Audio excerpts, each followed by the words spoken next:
Hello there and welcome back to War Thunder. Today I want to give you my first impressions on the T-55AM tank, which I think is a very nice looking tank. It has in theory a lot of things going for it, but one thing against it, and that is the current meta of the game, in particular which tank gets currently spammed out. It's the Freedom tank, the XM1. So the T-55AM-1, you can call it the Cyborg tank due to the looks. I mean, look at the add-on armor, the spaced armor, the smoke launchers, the heavy machine gun, all the add-on spaced composite armor, infrared light, ranger, laser rangefinders. That's the side skirts. It all looks really cool. I fancy really the look of it, as well as this 3D decal that I just got from Gaijin for being such a nice content creator. Wink wink. So then that's the look of it. I really like it. The armor is just a T-55 beefed up, some composite armor add-on here. The gun mantle area is rather vulnerable to AP FSTS and heat, and the sides is also your standard 80mm with the bottom of the tank being with just 20mm, relatively weak, so you have to pay attention to SPA. Like from the front partially, so there is this, although I'm not quite sure if this is... that's spaced armor actually. So yeah, you have your 100mm plating on the lower plate, upper plate, and so yeah, the tank has armor, but mostly gets neglected by everybody just shooting at your gun mantle, taking out your gun breech, and then just aiming for the killing shot. The X-ray reveals a lot of ammunition spread around the tank in your typical ammo rack for crew members.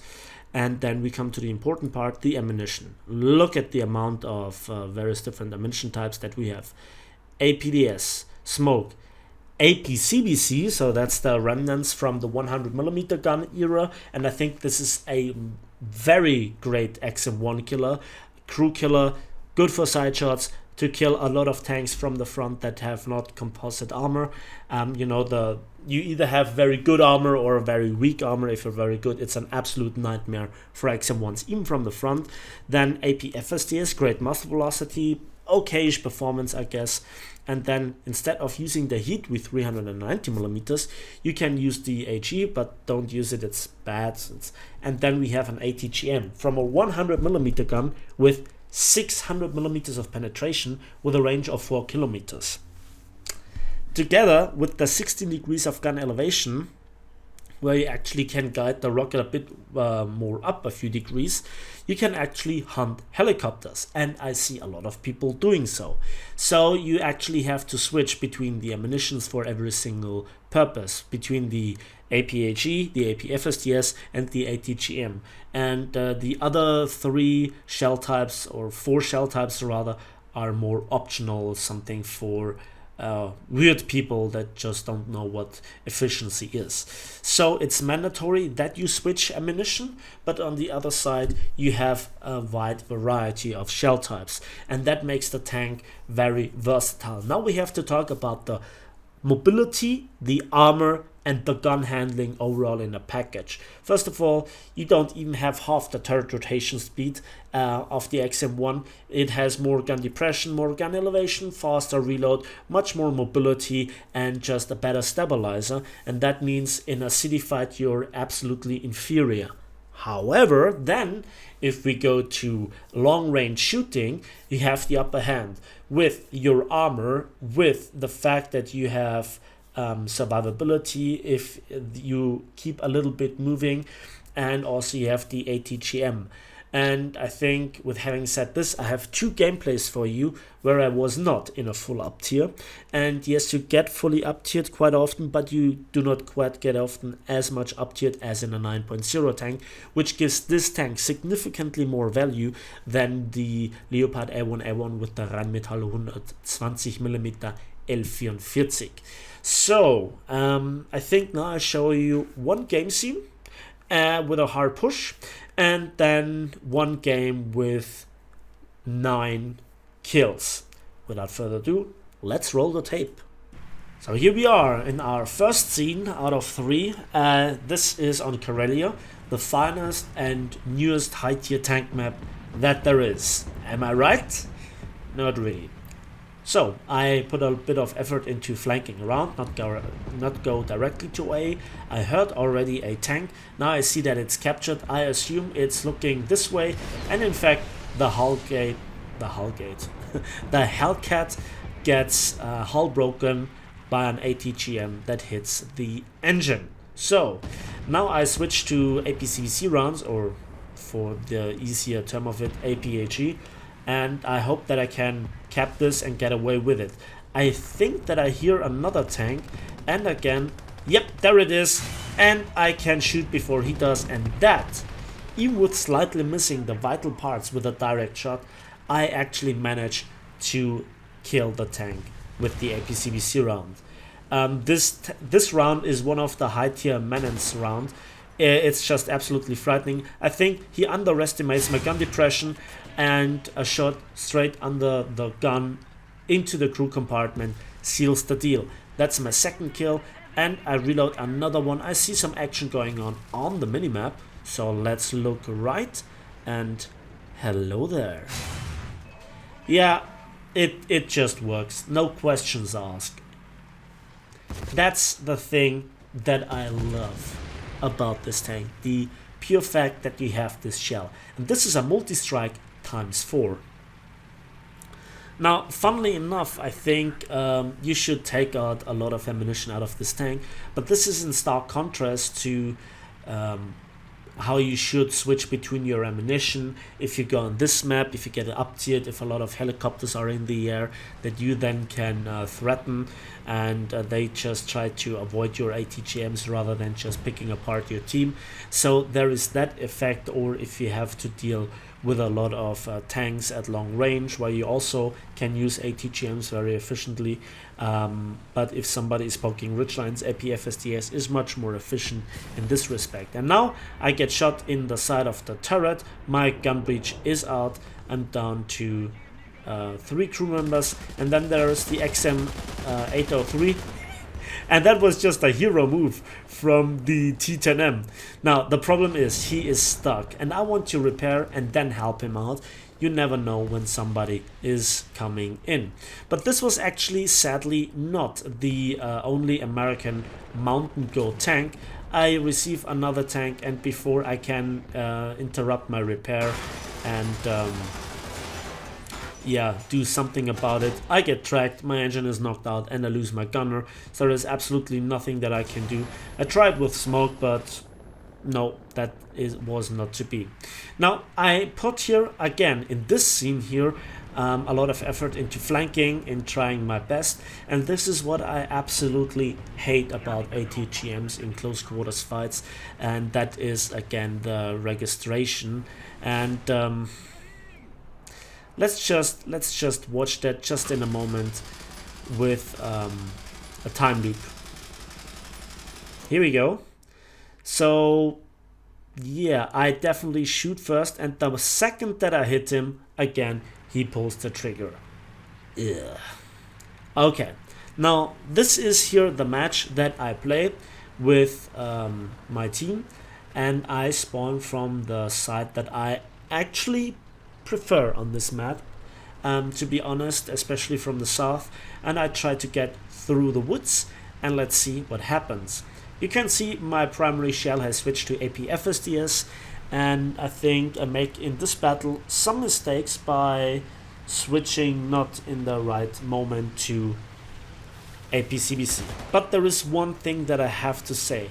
If you look at the reload rate of 9 seconds, if you then look into the crew skills in the agility, it goes down to 8 seconds. If somebody has completely maxed out his crew with an ace crew and everything, and you have to rely on this, then you're coming dangerously close to that 8 seconds where somebody can replace his gunner at maximum speed.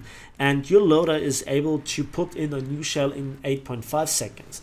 If you then further interrupt the reload by switching ammunition by a few more moments or blink of an eye, then you can actually get out traded.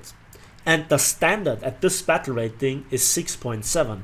XM1, the Leopard series, including the TAM, they all have 6.7, as well as the Type 74, and I think the Brenners as well. So there is that, and that's our first customer. Straight through the ammunition, as planned. The M48 was dangerous. I see here the Chieftain.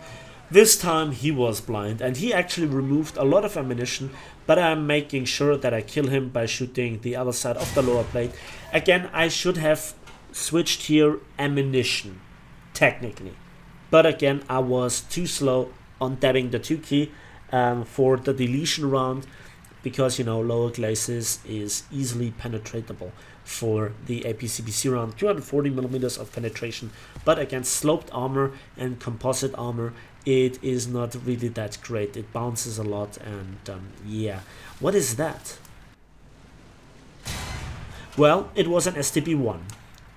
All hail bush mechanics. So that was already a triple strike, and I like this. I want to avoid here, and by magic, and this happens so often, when I get hit, it's always my gun breech, it's always my gun barrel. This happens in this tank so often, but all hail Soviet tank teamwork.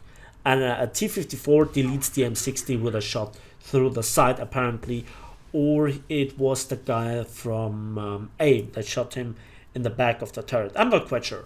Nevertheless, spotting him with machine gun rounds helped a great deal, and I'm not quite sure if the smoke might have saved me here. Nevertheless, let's move on. Now the tricky part here is that you have to flank the enemy because of the bush line, and that causes a lot of tanks to respawn. And so I think the Type 61 is the same player that I already killed. Not the best match for him. I think for this guy it was a complete up tier, so there is that. Now I have to say, in a full up tier, or even in a slight up tier to 9.0, the tank has just simply performance issues. You're not as fast, you are not as good with your gun handling, and overall your reload.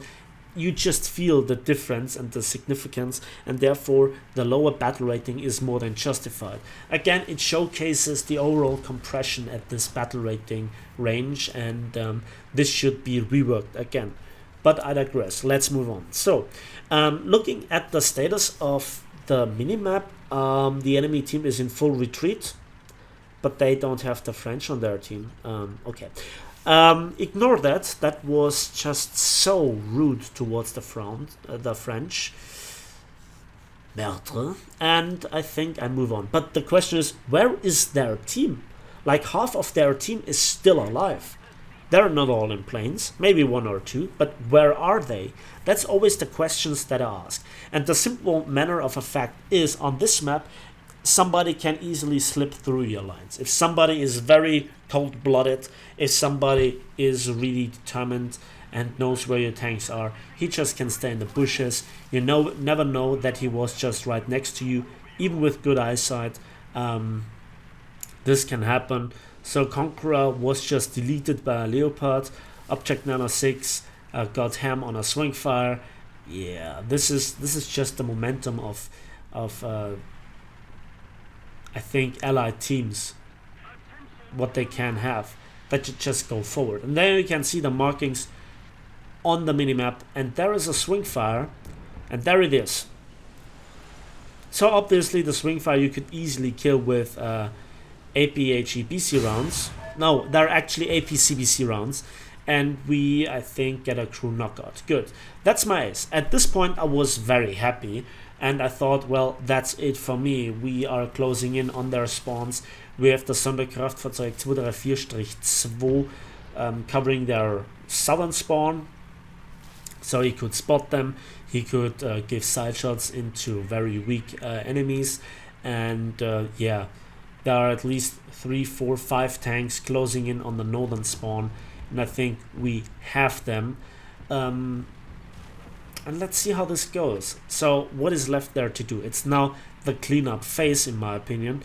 But again, do you remember when I said that the enemy team can slip through your net? Can just pass right through in the north or around A without capping? Because you would assume if there is a tank, then he would actually cap the free capture points. But very often this is a good tactic. Hello, sunshine. And then you just can bypass the enemy, and then their intelligence is misleading them. If somebody would go through A or B, we know that something is there. So that shot was a bit too high, I guess, and then the Chieftain Mark III got killed. Or was it a Mark V? I don't know.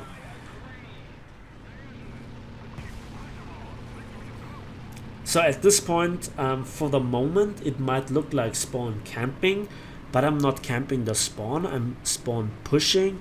You can see forwards, backwards, I'm pushing. So with this meme out of the way, I think we wait. And then there I see the muzzle blast, I see some machine gun fire going in, and somebody fired back. So what to do right now?